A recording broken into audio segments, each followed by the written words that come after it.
योग और भक्ति सुभाषित संग्रह 18वां खंड।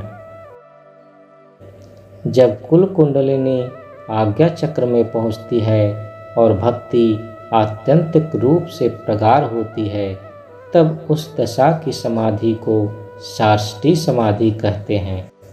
इसका अर्थ है कि साधक और परमात्मा दो सत्ता नहीं है, सिर्फ एक है। साष्टी भक्ति की उच्चतम स्थिति है। इस दशा में मैपन बोध भी लुप्त हो जाता है। बेखुदी कैवल्य की अवस्था। कैवल्य योग का सर्वोच्च स्तर है, निर्गुणा स्थिति है। भक्ति की सर्वोच्च अवस्था की भी यही सर्वोच्च दशा है। यह सिद्ध करता है कि योगी बिना भक्ति के एक कदम भी आगे नहीं चल सकता है। योग बिना भक्ति के उसी तरह है जैसे सोनार बिना सोना के। वह योगी अभागा है जो भक्ति से दूर है। तुम्हें ज्ञान और कर्म की भी साधना करनी पड़ेगी। सिर्फ आसन और प्राणायाम करने से परम सत्ता को नहीं पाया जा सकता है। सबसे महत्वपूर्ण वस्तु है भक्ति। एक बिल्कुल अपर व्यष्टि भी भगवान को पा सकता है, जबकि तीन विषयों में एमए पास व्यष्टि नहीं प्राप्त कर सकता है। ज्ञान क्या है? सभी वस्तुओं में परमात्मा की उपस्थिति का अनुभव करने की चेष्टा ही ज्ञान साधना है।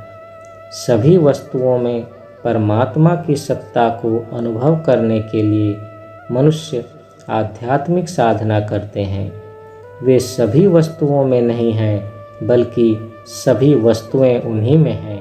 सभी वस्तुएं वे ही हैं। ज्ञान साधना में संप्राप्ति तभी संभव होती है जब यह बोध होता है कि सभी वस्तुएं परमात्मा ही हैं। और कर्म साधना क्या है?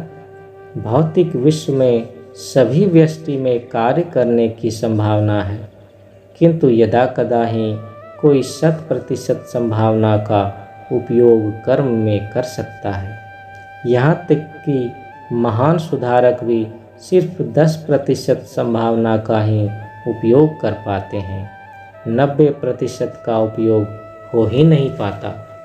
सिर्फ 10% का उपयोग कर वे इतने महान बन जाते हैं, किंतु यदि सारी संभावनाओं का उपयोग हो जाए तो यह कल्पना भी नहीं की जा सकती है कि कोई कितना महान बन जाएगा। कर्म साधना है दूसरों के लिए अधिक और अपने लिए कम कर्म करना। साधारणतया मनुष्य अपने ही कार्य में संलग्न रहता है और दूसरे के लिए वह सिर्फ 5 या 10 मिनट दे सकता है। इस तरह की मानसिकता पशु मानसिकता है। जो सिर्फ अपने लिए करता है वह पशु है, किंतु जो दूसरों के लिए करता है वह वास्तव में महान है। जो सिर्फ दूसरों के लिए ही करता है और अपने लिए कुछ नहीं, वे कर्म सिद्ध कहे जाते हैं। अतः ज्ञान और कर्म के द्वारा भक्ति का जागरण किया जाता है, और भक्ति के जागरण के लिए ज्ञान और कर्म दोनों की आवश्यकता है। इस बात को मन में रखो कि ज्ञान और कर्म दोनों करना है, किंतु कर्म साधना ज्ञान साधना से ज़्यादा करना है।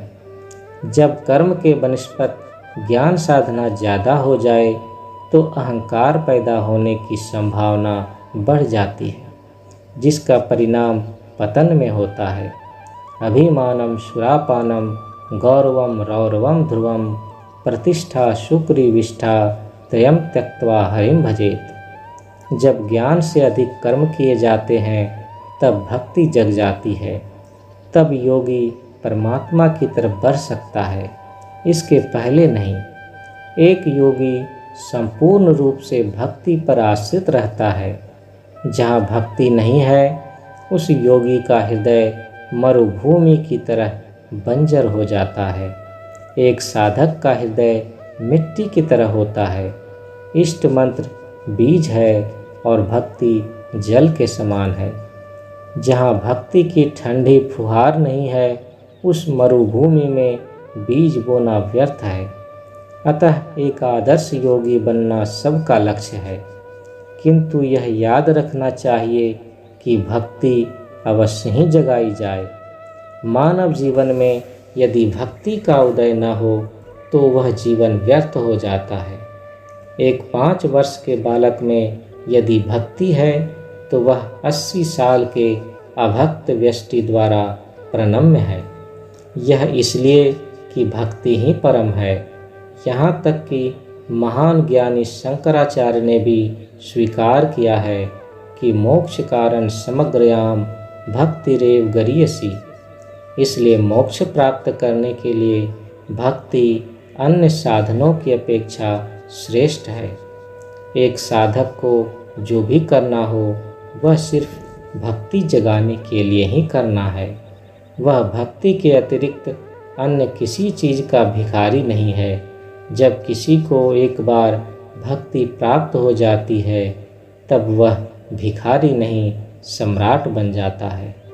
श्री श्री आनंद मूर्ति, धर्म महाचक्र, आनंद नगर, 1966।